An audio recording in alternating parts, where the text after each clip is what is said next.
आपकी दूसरी कॉल क्या होगी? दूसरा स्टॉक जो मैं कहूँगा कि अच्छा कर सकता है वो प्राज इंडस्ट्रीज़ है। तो प्राज इंडस्ट्रीज़ काफ़ी फोकस में आया पिछले कुछ महीनों में, क्योंकि बायोफ्यूल्स में वो काफ़ी अच्छा कर रहे हैं और प्लांट्स बहुत सारे लग रहे हैं। उनका मार्केट शेयर 65-70% है डोमेस्टिकली। ओवरसीज़ भी इनके ऑपरेशंस काफ़ी स्ट्रॉन्ग थे, लेकिन कोविड के समय पे काफ़ी डिलेज हो गए और अब हम देख रहे हैं कि इथेनॉल मैंडेट्स वापस आ रहे हैं। सेकेंड जनरेशन इथेनॉल में उनकी टेक्नोलॉजी, पहला प्लांट लगा है पानीपत में आईओसी का, और मुझे लगता है कि वो एक काफ़ी बड़ी स्टोरी हो सकती है सेकेंड जनरेशन इथेनॉल की, जो बायोवेस्ट से बायोफ्यूल्स बनाते हैं। तो इनको काफ़ी हिट लगा था पिछले 2 साल, क्योंकि स्टील प्राइस हमें पता है कि किस तरह से चढ़े थे। तो इनके सारे ऑर्डर्स फिक्स प्राइस होते हैं, तो टर्नओवर बढ़ा लेकिन प्रॉफिट नहीं बढ़ा। अब अगले 2 साल में होगा, टर्नओवर भी बढ़ेगा और प्रॉफिटेबिलिटी भी बढ़ेगी। तो अर्निंग्स ग्रोथ इस साल 60-70% के आसपास रहेगा, अगले साल 50-60% रहेगा, अगले साल ईपीएस 25-26 के आसपास होना चाहिए। तो स्टॉक रीजनेबली वैल्यूड है, डेट फ्री कंपनी है, हाई डिविडेंड पेइंग कंपनी है।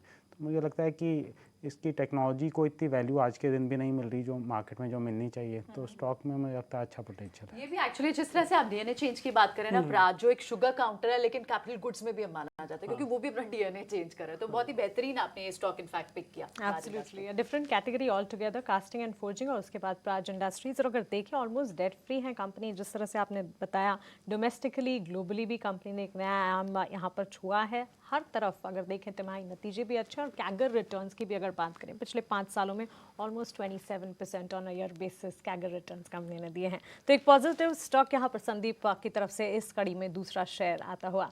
पंकज, पहला स्टॉक बैंकिंग स्पेस से जुड़ा, दूसरा बताएं कौन सा सेक्टर है आपके रेडार पर? तो मैं एक इंटरनेट सेक्टर पे काफ़ी पॉजिटिव हूँ। मुझे लगता है जो इंडिया का फ्यूचर है वो इंटरनेट है। अगर आप देखें ग्लोबली तो यूएस में इंटरनेट जो है, ओवरऑल जो यूएस इकोनॉमी है उसका 22% है, और फिलहाल इंडिया में हमारी इंटरनेट इकोनॉमी खाली 3% है। और ये आने वाले समय में मुझे लगता है कि हमारे इंडिया में भी इंटरनेट जो है 15 से 20% हमारे इंडियन इकोनॉमी का साइज़ बन जाएंगी। तो इससे जुड़ा हुआ जो शेयर जो हमें काफ़ी अच्छा लगता है वो है इन्फो एज। ये इंडिया की लीडिंग इंटरनेट कंपनी है। तो जहाँ पे एक तरफ most of the internet company losses बना रही हैं, ये कंपनी इंटरनेट सेक्टर में हाईएस्ट प्रॉफिट मेकिंग कंपनी है इंडिया में। इनका जो कोर बिजनेस है नौकरी, वो लगभग साल का 1000 करोड़ का कैश फ्लो जनरेट करता है। तो अगर आप देखें लाइफ में, तो ज़िंदगी में एक आदमी को 3 चीज़ों की अक्सर ज़रूरत पड़ती है। एक, जब हम पढ़ लिख लेते हैं तो हमें एक जॉब चाहिए रहता है, उसके लिए हमें Naukri.com की ज़रूरत पड़ती है। कभी ना कभी आदमी एक बार तो शादी करता है, तो इनका एक ये अच्छा कि आपने बता दिया कि एक बार शादी करता है। ठीक तो है। इनका एक मैट्रिमोनियल वेबसाइट है जीवनसाथी.com। और फिर कभी ना कभी आदमी प्रॉपर्टी भी खरीदता है, चाहे वो घर खरीदे या ऑफिस खरीदे, तो इनकी एक रियल एस्टेट वेबसाइट है 99acres.com। तो हमें लगता है ये तीनों चीज़ें जो है एक कंज्यूमर या नॉर्मल ह्यूमन बीइंग की लाइफ से जुड़ी हुई हैं।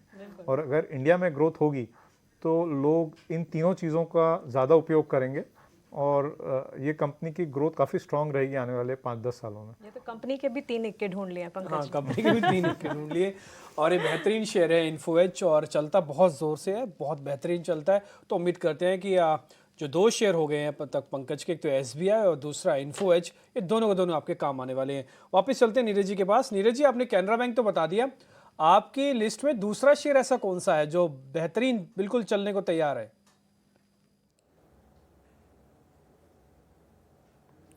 दूसरा शेयर जो मैंने चुना हुआ है गॉडफ्रे फिलिप्स।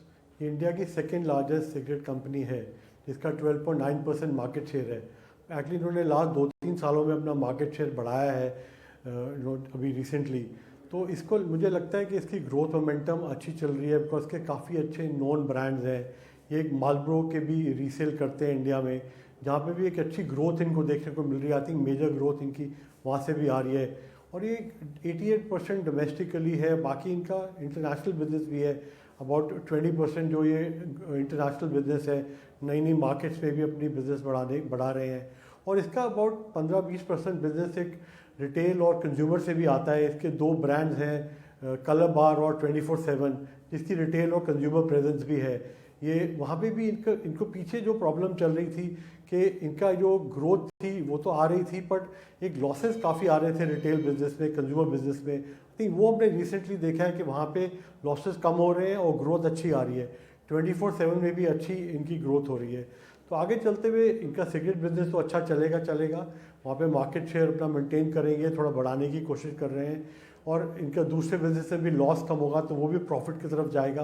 इन्होंने रिसेंटली अपना एक टी का बिजनेस भी बेचा है, जिसके अंदर से भी कोई पैसा मिला है, तो ये काफ़ी डिविडेंड पे करते रहते हैं, तो वहाँ से भी डिविडेंड आना चाहिए इन्वेस्टर्स के लिए।